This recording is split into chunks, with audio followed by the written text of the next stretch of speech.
கிறிஸ்து இயேசுவில் பிரியமான சகோதரிகளே சகோதரர்களே, தூய அந்தோணியாருடைய அருமையான பிள்ளைகளே, உங்கள் அனைவரையும் ஆண்டவர் பெயரால் அன்போடு நான் வாழ்த்துகிறேன். உலகம் முழுவதும் தூய அந்தோணியாருடைய திருவிழாவை மகிழ்ச்சியோடும் நிறைவோடும் நன்றியோடும் கொண்டாடுகிற தருணத்தில் பாண்டிச்சேரியில் பிரசித்தி பெற்ற ஒரே ஆலயமாக இருப்பது நமது ஆட்டுப்பட்டி அந்தோணியார் ஆலயம்தான். ஒருவேளை ஒவ்வொரு பங்கிலும் சிற்றாலயங்கள் உண்டு, 2-3 சிற்றாலயங்கள் கூட உண்டு. அதெல்லாம் கொஞ்சம் கொஞ்சமாக இந்த மாதம் முழுவதுமே திருவிழாவை எடுத்து சிறப்பிப்பார்கள். இதனாலில் இந்த இடத்திலே ஏராளமான பேர் ஒவ்வொரு நாளும், குறிப்பாக செவ்வாய்க்கிழமையில் வந்து தூய அந்தோணியார் வழியாக நிறைய அனுகூலங்களையும் அற்புதங்களையும் அதிசயங்களையும் அருள் வரங்களையும் அரும்பெரும் காரியங்களையும் நாம் பெற்று கொண்டிருக்கிறோம். நாளில் கடவுளுக்கு நன்றி செலுத்துவோம். தூய அந்தோணியாரை நாம் கோடி அற்புதர் என்று சொல்லி எல்லா இடங்களிலும் முழக்கமிடுகிறோம். கோடி அற்புதர், 1-2 இல்லை, கோடி அற்புதர். அவருடைய வாழ்க்கை முழுவதுமே வாழ்ந்த பொழுது ஏராளமான புதுமைகளை அவர் ஆண்டவர் வழியாக ஆண்டவரிடமிருந்து பெற்று தந்தவராக இருக்கிறார். இறந்த பிறகும் அவர் தொடர்ந்து அந்த வேலையை செய்து கொண்டே இருக்கிறார். நிறைய வரலாற்றை படித்தவர்களுக்கு தெரியும். அவர் சிறுவனாக இருந்தபொழுது தினமும் திருப்பலியில் பங்கெடுக்கிறவர், நற்கருணை மீது அலாதி பிரியம் கொண்டவர், இறை வார்த்தையின் மீது தீராத ஆர்வம் கொண்டவர் என்றெல்லாம் அவரை நாம் படிக்கிறோம். 12 வயது இருக்கின்ற பொழுது அவர் ஜெபித்து கொண்டிருந்த பொழுது சாத்தான் அவரை சோதித்த பொழுது அவர் மண்டியிட்ட இடத்தில் சிலுவை அடையாளம் வரைந்து அலகையை விரட்டியதாக தொடக்க காலத்தில் சொல்லப்படுகிறது. அவர் நற்கருணை ஆராதனை செய்ய விரும்புகின்ற பொழுது ஆலய சுவர் 2ஆக பிளந்து இருக்கிற இடத்திலிருந்தே நற்கருணை ஆராதிப்பதற்கு ஆண்டவர் உதவி செய்தார் என்று சொல்லப்படுகிறது. அவர் குருவான பிறகு அவர் தப்பறைக்கு எதிராக போதிக்க எண்ணிய பொழுது மக்கள் அவருடைய போதனையை கேட்க மறுத்த பொழுது, விருப்பம் இல்லாமல் திரும்பிய பொழுது ஒரு மீன்களுக்கு போதித்ததாக சொல்லப்படுகிறது. நற்கருணை மீது பற்றில்லாத ஒருவன் நற்கருணையில் ஆண்டவருடைய பிரசன்னத்தை மறுத்த பொழுது கழுதையை மண்டியிட செய்து ஆராதனை செய்ய தூண்டியதும் அவருடைய ஆற்றல்னு சொல்லப்படுகிறது. வெந்நீரிலே விழுந்து இறந்த ஒரு குழந்தையை அவர் மீண்டும் உயிர் பெற்றெழச் செய்தார்னு சொல்லப்படுகிறது. அவர் வாழ்ந்த துறவற மடத்திலே ஒவ்வொரு நாளும் ஏராளமான நண்பர்கள் பக்தர்கள் அவரை தேடி வருகின்ற பொழுது அவருக்கு 13 புதுமைகள் தான் செய்ய அந்த தலைமை குரு கட்டளையிட்டதாக சொல்லப்படுகிறது. இப்பொழுது நிறைய சொல்லிக்கொண்டே இருக்கலாம். இப்பொழுது அவர் வாழ்ந்த பொழுது எல்லாம் செய்து முடித்திருக்கிறார். எனவே தான் 9ஆம் கிரகரி என்ற திருத்தந்தை அவருடைய போதனையை கேட்டவர், அவருடைய புதுமைகளை பார்த்தவர். இறந்த 1 வருடத்திலேயே அவர் புனிதராக உயர்த்தினார்.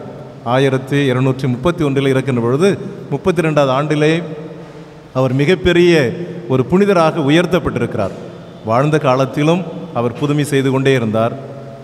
அவருடைய இறப்புக்கு பிறகும் ஏறக்குறைய 800 ஆண்டுகளுக்காக தொடர்ந்து இந்த வேலையை செய்து கொண்டே இருக்கிறார். நான் யோசித்து பார்க்கின்ற பொழுது இப்படிப்பட்ட மிகப்பெரிய வரம் பெற்றவராக, இறை வாக்கினராக, கால சூழலுக்கு ஏற்ப போதிக்கின்றவராக, நற்கருணை மீது அளவு கடந்த பற்றுதல் கொண்டவராக, குழந்தை இயேசுவே தாங்குகின்ற வரத்தை பெற்றவராக அவர் இருப்பதற்கு அடிப்படை காரணம் என்ன? இறைவன் மீது கொண்டிருந்த ஆழமான இறை உணர்வு, இறை பற்று, அல்லது பழைய வார்த்தை விசுவாசம். அவரிடமிருந்து எதுவுமே கிடைக்கவில்லை. ஒருவேளை அவருடைய குடும்ப பின்னணி நாம் படிக்கின்ற பொழுது மிகவும் செல்வ செழிப்பு வாய்ந்த ஒரு குடும்பம், அந்த அரசவையில் இருக்கிற ஒரு குடும்பம், எல்லாவிதமும் வசதி வாய்ப்புகளையும் பெற்ற குடும்பம், எல்லாவற்றையும் பெற்ற ஒரு குடும்பம். ஒரு பக்கம் பொருளாதார வசதி வாய்ப்புகள் நிறைந்த ஒரு குடும்ப பின்னணியிலிருந்து வருகிறார். அவர் சிறுவனாக இருந்த பொழுதே மிகப்பெரிய கல்வி அறிவு பெற்றவராக இருக்கிறார், இறை ஞானத்தை பெற்றவராக இருக்கிறார். ஒரு சில முனைவர் பட்டம் கூட பெற்றார் என்று சொல்கிறார்கள். எனவே கல்வி அறிவு இருக்கிறது, இன்னொரு பக்கம் செல்வ செழிப்பு இருக்கிறது, குடும்பம் மிக பிரம்மாண்டமான அரச பாரம்பரியத்தை சார்ந்ததாக இருக்கிறது. ஆனால் நாம் என்ன செய்வோம்? இதைத்தான் கொண்டாடி கொண்டே இருப்போம். எங்கள் குடும்பம் இப்படிப்பட்ட குடும்பம், எனக்கு இவ்வளவு டிகிரி இருக்கிறது, இவ்வளவு பணம் இருக்கிறது, இவ்வளவு சொத்து இருக்கிறது, இவ்வளவு அதிகாரம் இருக்கிறது, இவ்வளவு பதவி இருக்கிறது, இதை கொண்டாடி கொண்டே இருப்போம். எப்பொழுதெல்லாம் இந்த உலகத்திற்கு இருக்கிற குப்பைகளை கொண்டாடுகிறோமோ அப்பொழுது கடவுள் இருக்க வாய்ப்பு கிடையாது. இதெல்லாம் குப்பைகள். ஒருவேளை இது நமக்கு பெரிய பிடிப்பாக பிடிமானமாக தெரியும். இந்த ஹோல்டிங் என்று சொல்வார்கள். எனக்கு இது வச்சுருந்தா தான் பெருமை, இவ்வளோ சொத்து இருந்தால் தான் பெருமை, இவ்வளவு கல்வி அறிவு இருந்தால் பெருமை, இந்த அதிகாரம் இருந்தால் பெருமை, இதெல்லாம் நாம் தாங்குகின்ற பொழுது கடவுள் அங்கு வேலை செய்ய வாய்ப்பே கிடையாது. ஆனால் இவ்வளவு எல்லா பின்னணியையும் வளமான ஒரு சூழலையும் சிறந்த ஞானத்தையும் அறிவையும் அல்லது அவருக்குரிய எல்லா வசதி வாய்ப்புகளையும் பெற்றிருந்த பொழுதும் இதையெல்லாம் உதறி தள்ளிவிட்டு கடவுள்தான் எனக்கு எல்லாமே என்று சொல்கின்ற பொழுதுதான் இப்படிப்பட்ட புதுமை வரத்தை பெற்றவராக இருக்கிறார். இயேசு ஆண்டவர் நாம் உற்று பார்க்கின்ற பொழுது பிலிப்பியருடைய கடிதம் 2ஆம் அதிகாரம் ஏறக்குறைய 5 to 11 வரைக்கும் படிச்சிங்கன்னா அவர் கடவுள் என்ற நிலையை அப்படி பிடித்து கொள்ள இருக்கவில்லை. கடவுள் நான், கடவுளே தான் எல்லாமே இருக்குது, அதை பிடித்து கொண்டிருக்காமல் அடிமையின் தன்மை பூண்டு மனித நிலை ஏற்று சிலுவை சாவை ஏற்றுக்கொண்டு அவர் நம்மில் ஒருவராக வருகின்ற பொழுது இறை தந்தை அவரை மேலாக உயர்த்தியதை பார்க்கிறோம். எனவே இயேசு ஆண்டவருடைய வாழ்க்கை முழுவதுமே இது எனது வார்த்தைகள் அல்ல, இது எனது செயல்கள் அல்ல, என் தந்தையின் வார்த்தைகளை அறிவிக்கிறேன், என் தந்தையின் செயல்பாடுகளை உங்களுக்கு தெரிவிக்கிறேன். எனவே நான் செயல்படுகின்ற சொன்னால் என் வழியாக தந்தை செயல்படுகிறார். எனவே என்னிடமிருந்து எதுவும் அல்ல, நான் எதை பெற்றிருக்கிறேனோ, எதை கற்றிருக்கிறேனோ, எதை தந்தையிடமிருந்து நான் வாங்கியிருக்கிறேனோ அதைத்தான் கொடுத்து கொண்டே இருக்கிறேன். இயேசு எதுவுமே தன்னுடையது என்று சொல்லி பிரம்மாண்டமாக தம்பட்டம் அடிக்காமல் எல்லாமே தந்தையுடையது, தந்தையுடைய செயலை செய்கிறேன், அதை முடிப்பதுதான் எனது உணவு என்று சொன்னார். அதைத்தான் இன்று வாசிக்கப்பட்ட நற்செய்தியில் கூட திருத்தூதர்களை அனுப்புகின்ற பொழுது திருத்தூதர்கள் வளமானவர்கள் கிடையாது, புத்திசாலிகள் கிடையாது, போதக பணி ஆற்றுகின்ற திறன் பெற்றவர்கள் கிடையாது, புதுமை செய்கின்ற வரத்தை பெற்றவர்கள் கிடையாது, எதுவுமே இல்லாதவர்கள் வெறுமையாக அனுப்பப்படுகிறார்கள். எதுவுமே எடுத்து செல்ல வேண்டாம் என்று சொல்லப்படுகிறது. உங்களுக்கு பாதுகாப்பான கருவியோ, அடுத்த வேலைக்கான உணவோ, அடுத்து மாற்றுவதற்கான உடையோ அல்லது சுகமான ஒரு பயணத்திற்கான வசதி வாய்ப்பு எதுவுமே எடுத்து செல்ல வேண்டாம். காரணம், இந்த பணி என்பது, இந்த செயல்பாடு என்பது என்னுடைய பணி, கடவுளுடைய பணி, தந்தையினுடைய பணி. இதை நிறைவேற்ற செல்கின்ற பொழுது உங்களுக்குரிய காரியங்களை, உங்களுக்குரிய செயல்பாடுகளை, உங்களுக்குரிய எதிர்நோக்கை கொண்டு நீங்கள் செல்ல வேண்டாம்.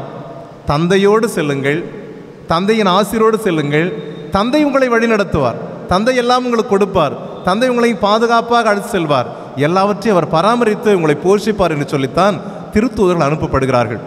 எனவே திருத்தூதருடைய வாழ்க்கை முழுவதுமே உயிர் தாண்டவுடைய அனுபவம் பெற்ற பிறகு அவர்கள் ஏராளமான புதுமைகள் செய்தார்கள். மார்க்கு நற்செய்தியிலே இறுதி பகுதி, கடைசியில் இருக்கிற பகுதி 16ஆம் அதிகாரம் 9 to 16 வரைக்கும் படிச்சிங்கன்னா, என் மீது நம்பிக்கை கொண்டிருக்கிறவர்கள் என்னை விட அளப்பரிய காரியங்களை செய்வார்கள்.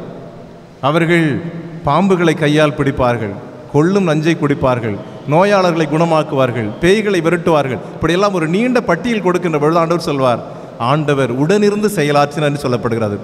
எனவே ஆண்டவர் இந்த நம்பிக்கை கொண்டு வாழ்கின்ற அத்தனை சீடர்களுக்கும் சீடத்திகளுக்கும் ஆண்டவர் அவளோடு இருந்து செயலாற்றுகிறார்.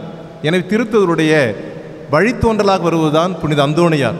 திருத்தூதருடைய வாழ்க்கையில் பேதுருவாக இருந்தாலும் சரி, பவுலாக இருந்தாலும் சரி, பேதுரு சொல்வாங்க, அவர் நடந்து போகின்ற பொழுது அந்த நிழல் பட்டால் போதும், நிழல் கிடைத்தால் போதும், எல்லாருமே குணம் பெறுவார்கள். பவுலுடைய கைக்கோட்டை கிடைத்தால் போதும், தொட்டால் போதும், எல்லாமே கிடைக்கும். அதுதான் திருச்சபையினுடைய பாரம்பரியத்தில் நம்பிக்கை கொண்டவர்கள். எங்களுடையது அல்ல, என்னுடையது அல்ல, எனக்கு சொந்தமானதல்ல, என்னுடைய புத்தி அல்ல, என்னுடைய செல்வாக்கு அல்ல, என்னுடைய அறிவுத்திறன் அல்ல, நான் சார்ந்திருக்கிற குடும்ப பின்னணி அல்ல, இதெல்லாம் ஒன்றுமில்லை. ஆனால் நான் கடவுளை நம்பி வெளியே வருகின்ற பொழுது கடவுள் எல்லாவற்றையும் பார்த்து பார்த்து செய்கின்ற கடவுளாக இருக்கிறார். எனவே நம்முடைய அந்தோணியாருடைய வாழ்க்கையினுடைய பின்னணியை நான் பார்க்கின்ற பொழுது எல்லாவற்றையும் உதறி தள்ளிவிட்டு அவர் ஆண்டவரை மையப்படுத்தி அவர் மீது நம்பிக்கை கொண்டு இறை வார்த்தையை வாசித்து நற்கருணையை ஊட்டம் பெற்று அவர் வாழ்கின்ற பொழுது அளப்பரிய காரியங்களை அவரால் செய்ய முடிந்தது. யாக்கோபுடைய திருமுகத்தில் 4ஆம் அதிகாரம் 8 அவருக்கு பிடித்தமான இறை வார்த்தை என்று சொல்வார்கள். ஆண்டவரை நோக்கி அணுகி வருகின்றவர்களுக்கு ஆண்டவர் அவர்களை நோக்கி அணுகி வருவார் என்று சொல்லி, ஆண்டவரை நோக்கி நீ அணுகி வாருங்கள், அவர் உங்களை நோக்கி அணுகி வருவார். என எப்பொழுதெல்லாம் ஆண்டவரை நோக்கி நாம் சென்று கொண்டே இருக்கிறோமோ ஆண்டவர் நம்மை நோக்கி வந்து நம்மை உயர்த்துகின்ற கடவுளாக இருக்கிறார். எனவே தான் சார்ந்த குடும்பமோ, தன்னிடமிருந்த செல்வாக்கோ, அறிவுத்திறனோ எல்லாமே உதறி தள்ளிவிட்டு வெறுமையாக கடவுளை மட்டும் நம்பி வந்த பொழுது இவரால் எல்லா விதமான பரிந்துரையும் எடுத்து செல்ல முடிகிறது, எல்லா விதமான காரியங்களை உலகுக்கு செய்ய முடிகிறது. அவருடைய புதுமை வரலாற்றை நாம் படிக்கின்ற பொழுது எல்லா காரியத்திற்கும் அவரை நம்பி வருகின்ற மக்களுக்கு எல்லாவற்றையும் பெற்றுக் கொடுக்கின்றவராக இருக்கிறார். எனவே அருமையானவர்களே, நாம் நிறைய புதுமைகளை கேட்டு வந்திருப்போம், புதுமைகளை தேடி வந்திருப்போம். அந்தோனியார் சொல்லிவிட்டு அவர் வாங்கி கொடுத்துருவார், அவ்வளோதான். அப்படிப்பட்ட நம்பிக்கை நமக்கு எல்லாருக்கும் உண்டு. அவர்கிட்ட சொல்லிவிட்டு ஒரு பெட்டிஷன் போட்டுடணும், ஒரு விண்ணப்பம் சொல்லிடணும், அவ்வளோதான், அவர் கொடுத்துருவார், அவ்வளோதான்.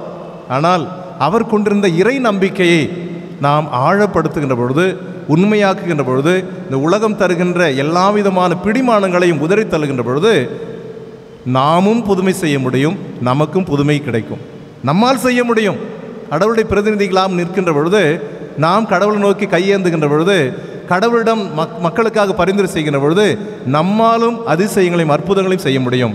காரணம், நாம் அல்ல, அவர் செய்து கொண்டிருக்கிறார். நாம் செய்வதல்ல, கடவுள் அவருடைய காரியத்தை செய்து கொண்டே இருப்பார்.